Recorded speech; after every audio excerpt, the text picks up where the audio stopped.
Hello, Jay here, and I'm just messing around with this here old guitar in DADGAD tuning, DADGAD. It's a very popular alternate guitar tuning. A lot of Celtic guys use it. I'm just messing around with it, noodling around with it. I just enjoy it. I'd like to inspire people to, or just prompt guitar players to explore alternate tunings. Alternate tunings are this one particularly. It has a sus4. That G is a sus4 as opposed to the F sharp, which is right there, which is the D major.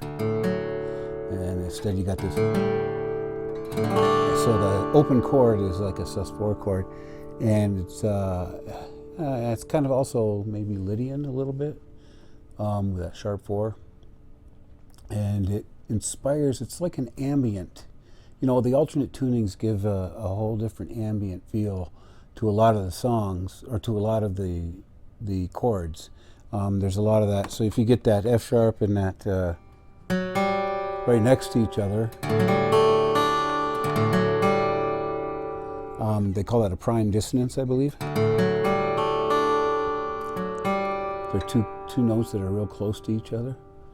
And it just gives this whole type of emotional, kind of a hope. I don't know how to explain it, but it's a different, it's kind of an ambient guitar type of thing where you can play the, I just enjoy it a lot, and I'm playing this old Yamaha acoustic guitar, which I purchased in 1977. So this is 43 years old from the day I purchased it. It's probably even older than that because it was manufactured prior to that.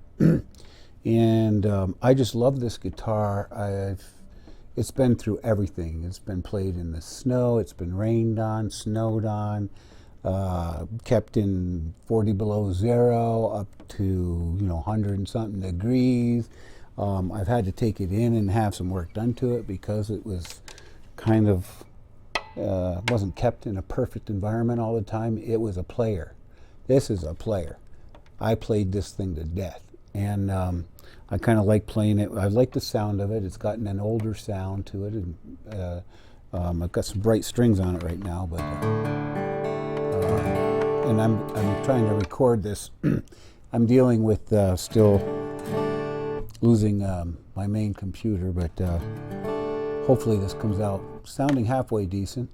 I've got this condenser, AKG condenser mic over here, picking up the sound, and I hope it sounds pretty good. But this guitar, the story of this guitar is really interesting. So I was about 17 in 1977, and I was just out of high school, and I was playing acoustic guitars with two other guys, two of my friends. They were called, one was Bill and one was Dan. And I was working, I think, pretty close to full time that summer after high school in a hardware store. And we somehow, I can't remember how it came up, but we all three needed acoustic guitars, new acoustic guitars. I don't know what was wrong with the ones I had, but there was an office product store. It was called Munn's in my hometown. And people from my hometown will know what I'm talking about, maybe. And they were an office product store, and they also had a small section on the side of their store dedicated to musical instruments, guitars, electric guitars. I think they sold some amplifiers too, maybe. And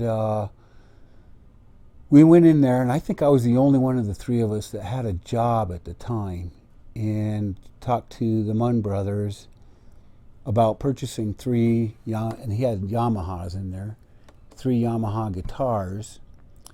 And somehow we managed to convince him to let us do weekly payments.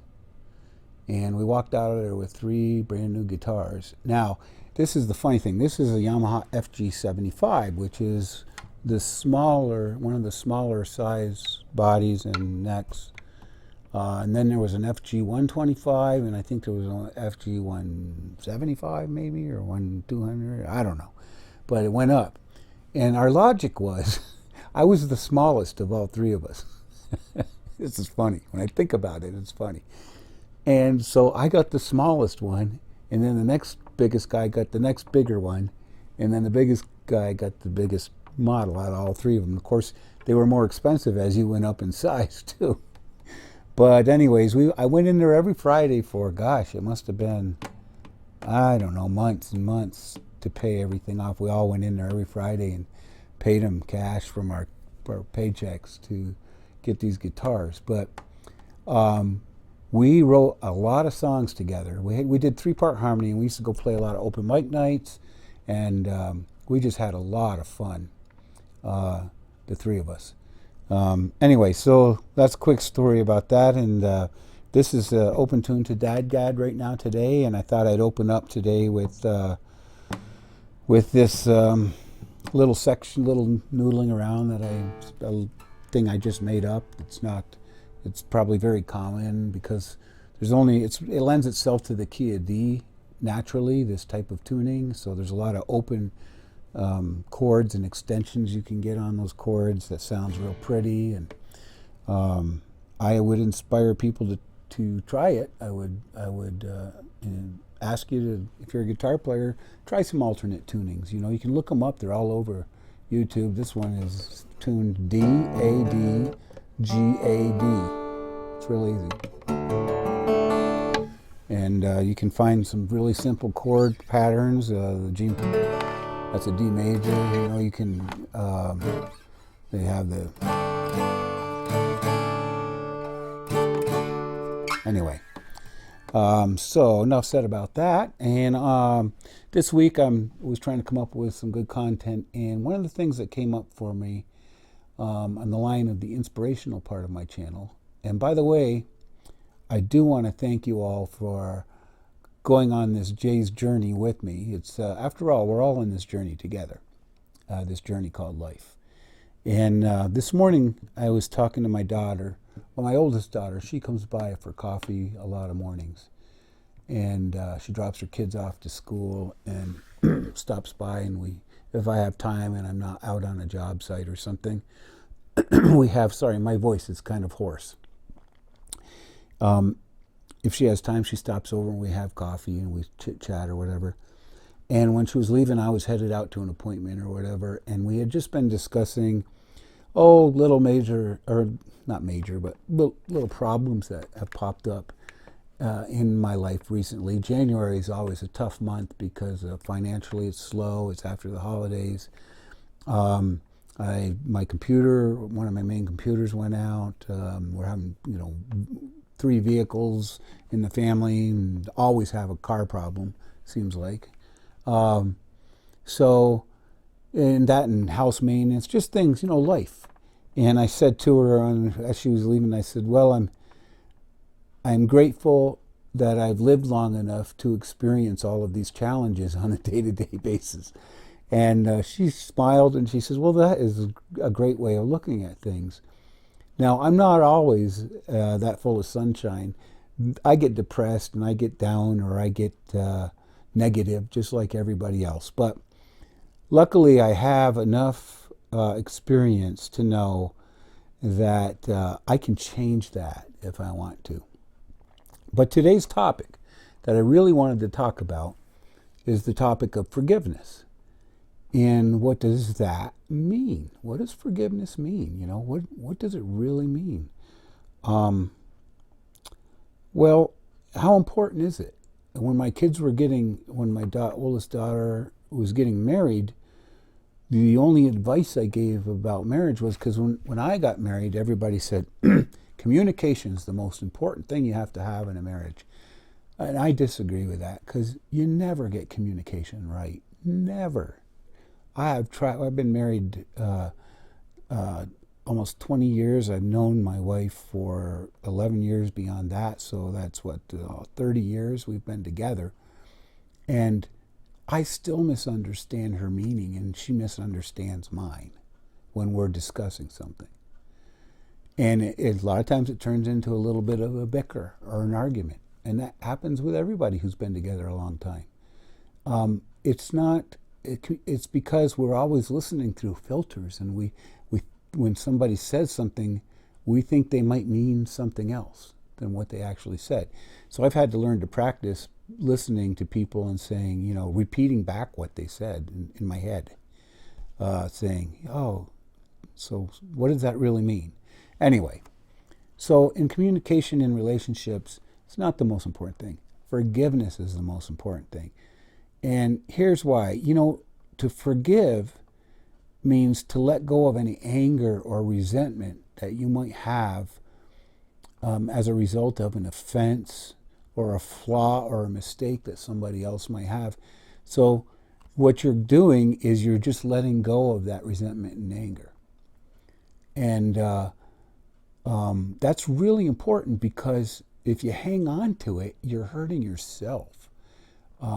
You're not really, and you might behave in a way to intentionally hurt someone else because you're trying to get back or get even for the offense that you feel that you've been wronged with.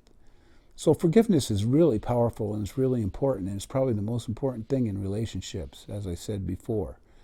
Also, a lot of people, Jesus said in the Bible, one of the disciples said, how many times should I forgive my brother? 7 times? They use the number 7 because during that time in that culture, 7 was the number of completion or perfection. So they felt, if I've forgiven somebody 7 times, I'm perfect. I've done completion. And Jesus said, no, 70 times 7. But what he was trying to say was infinite, forever, continue forgiving. It's not just about the number of times. You have to constantly do it. You have to do it when you're driving your car and the white-haired lady cuts you off in traffic, or the white-haired man. But, they didn't do it on purpose. They're not trying to, they don't even know who you are. They're just driving to get somewhere in a hurry or whatever it might be. And how many times if we go into a swearing tirade, calling that person every name in the book and, saying how bad of a person they are or whatever. We don't know them either. They might be a saint compared to me. Anyway, it is hilarious. It's funny sometimes when I think about human behaviors and how irrational and illogical they are. Anyways, the forgiveness part of it. So it's really powerful. It's really, really important so that you don't harbor all of these negative feelings inside you, because they can make you ill if it's powerful enough, emotional enough. The body is, it's tied all together with all of that stuff. So Jesus said, forgive people over and over again. Yes, I understand that, but I think underneath it all, it was for our own good, not for the receiver of the forgiveness. It was for the giver of the forgiveness's benefit. The other part of it is people always say forgive and forget, and I kind of disagree a little bit with that. You can't completely forget a grievous offense of some sort, especially one that may have hurt you in a number of different ways. If it hurt you physically, emotionally, financially, there's a lot of different ways spiritually. If something that somebody did hurt you that way, you can forgive them, but you got to be careful about forgetting, because you don't want to forget so much that you will open yourself up to have that happen to you again. So you forgive in order to let go of all the bad feelings. But to completely forget is a little bit dangerous depending on what it is. If it's something minor and it's the difference between having a relationship with someone and not, then forget it. But if it's something that you've got to be guarded against in the future, well, then obviously you can't forget it. You have to be wary of that. It's kind of a case-by-case situation, and you have to make those judgments in your life on whether or not to trust a person again or not. Obviously, if they're a repeat offender, my mom used to always say, "Fool me once, shame on me, shame on you. Fool me twice, shame on me."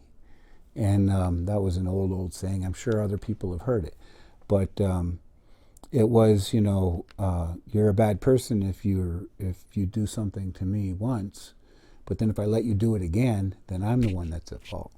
So that was all. I just kind of wanted to do a short little section this week and, talk about the forgiveness thing, go over DADGAD tuning, talk about my old guitar. We wrote a lot of songs on this guitar. We played it out in the rain and the snow, outside, and threw it in the back of cars with no heat in the wintertime. And I had to take it in and have some work done to it because it got a little bit bent up and out of shape a little bit. And my friend John over at the Denver Folklore Center took care of it and got it playing good again, and it still sounds good. I still love this guitar. I play it a lot, not just open tuning but regular tuning too. So well, thank you for joining me this week.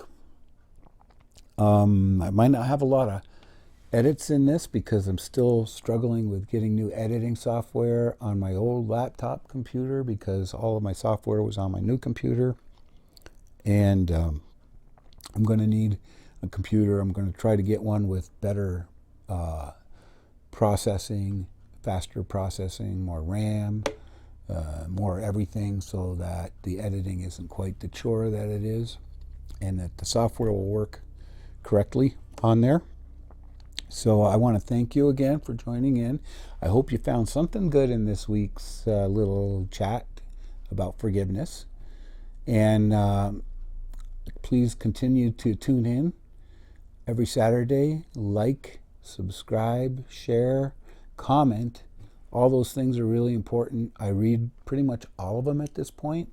I'm not like a big deal that has 1 million followers and 1 million comments every week.